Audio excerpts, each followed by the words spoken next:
In recent days, the Democratic Party has been facing one of the deepest, most systemic, and alarming crises in its entire history. A situation that many political analysts already describe as nearing a breaking point. The party's approval ratings have collapsed to record lows, and its ability to effectively challenge Donald Trump is being questioned more than ever. According to insiders and media sources close to the party's leadership, top Democrats are reportedly considering an unprecedented move, a secret agreement with China, primarily aimed at countering Trump. The situation looks like this. A party once seen as a powerful force, rich in influence and resources, now finds itself weakened by multiple factors. First, a massive loss of voters. In recent years, more than 2 million registered party supporters have left its ranks, creating a troubling foundation for upcoming elections. Second, the internal rift between the moderate wing and the progressive faction deepens daily. The withdrawal of union leaders from the party and growing dissatisfaction with leadership are undermining unity. Third, the largest government shutdown in U.S. history and its aftermath have dealt a severe blow to the Democrats' image, as the 40-day partial closure of the federal apparatus became a symbol of weakness.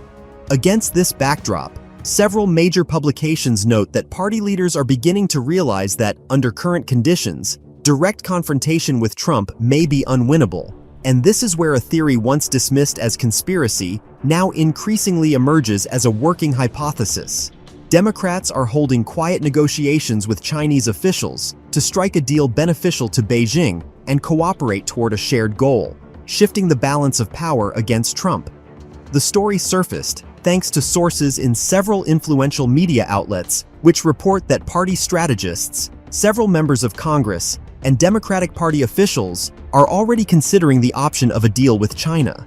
Beijing, as is well known, suffered heavily under Trump's tariff policies and his unpredictable social media statements that could destroy entire agreements overnight. According to reports, Chinese officials now see an opportunity to work with politicians who are less emotional, more pragmatic, and with whom agreements can be reached differently. The essence of the proposal is roughly as follows.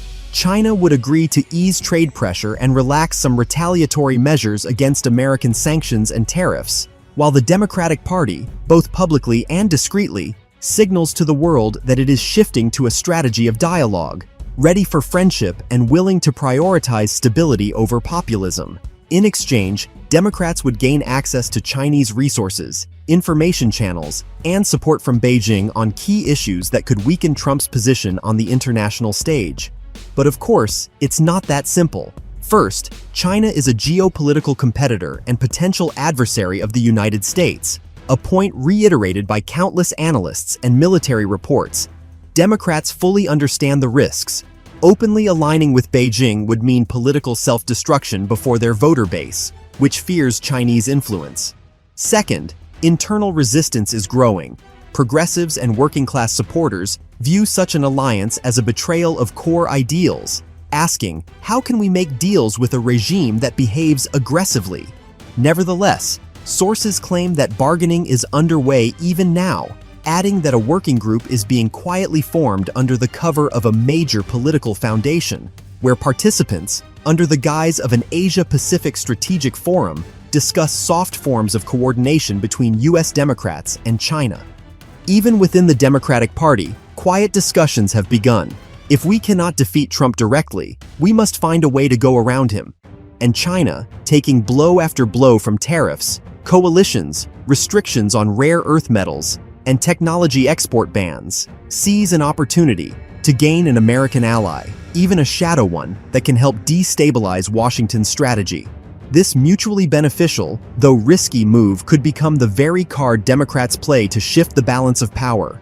But the key issue is that such an agreement carries a serious trap for the Democratic Party. As recent history shows, when Democrats tried to embrace both globalism and the working class, they failed and lost the trust of millions. If they now choose a path that appears to be friendship with China, they risk not only losing their remaining supporters, but also facing accusations of betrayal. The party leadership, meanwhile, is acting cautiously. Insider reports indicate that during recent closed meetings, phrases were heard such as, "We can no longer afford to lose again. When the entire arsenal fails, we must act from the shadows. China may not be a perfect partner, but right now it is a convenient one." How much of this language is officially confirmed remains unknown. The public line sounds softer. "We are conducting international consultations, focused on renewing alliances and strengthening democratic institutions." But party insiders say the real discussion is not about institutions. It is about tactics. What is both interesting and alarming is that these talks are unfolding against a backdrop of intensified economic and foreign policy maneuvering. For instance, just a few weeks ago, Xi Jinping and Trump announced a temporary trade truce between the United States and China, easing tensions in the trade war. Right now, as Chinese concessions appear possible, Democrats are allegedly floating the idea, if we join this process, we gain an advantage. Yet any form of alliance with Beijing carries its own trap. If the public perceives it as capitulation, the party will be cornered. And if the alliance remains secret but eventually leaks, the damage to image and trust will be even greater. It is no coincidence that warnings are circulating within the party. We are not befriending China. This is temporary. This is an alliance against a common enemy. We will fight each other later. And that very phrase is at the core of the strategy. First unite against Trump, then divide the field afterward. Reports from confidential sources suggest that, for now, China is willing to discuss removing some tariffs, revising trade restrictions, and allowing American companies limited access to Chinese markets under Beijing's rules. In return, China expects guarantees from the Democratic Party, fewer sharp attacks against Beijing in public speeches, a softer tone toward Chinese policy, and the creation of a working group overseeing new US-China relations under Democratic leadership. However, much of this remains at the discussion stage, with no official confirmation. Why is this becoming such a serious crisis for the Democratic Party? Because it has little room to maneuver. If it continues its traditional confrontation with Trump while maintaining a hard line against China, it risks being caught between two fires. Voter support is declining, financial resources are shrinking, and the opponent, Trump, is mobilized and aggressive. Under these conditions, the party appears to be choosing a strategy it has never used before: to step back, quietly shift its front, and use geopolitics as a platform for survival and dominance. In fact, we are now witnessing a high-stakes game. The party is ready to form an alliance with an external actor with whom it has no traditional ties, all for the sake of a temporary advantage over a massive internal opponent, Trump. And the question remains, will they win this game or become a pawn in someone else's play?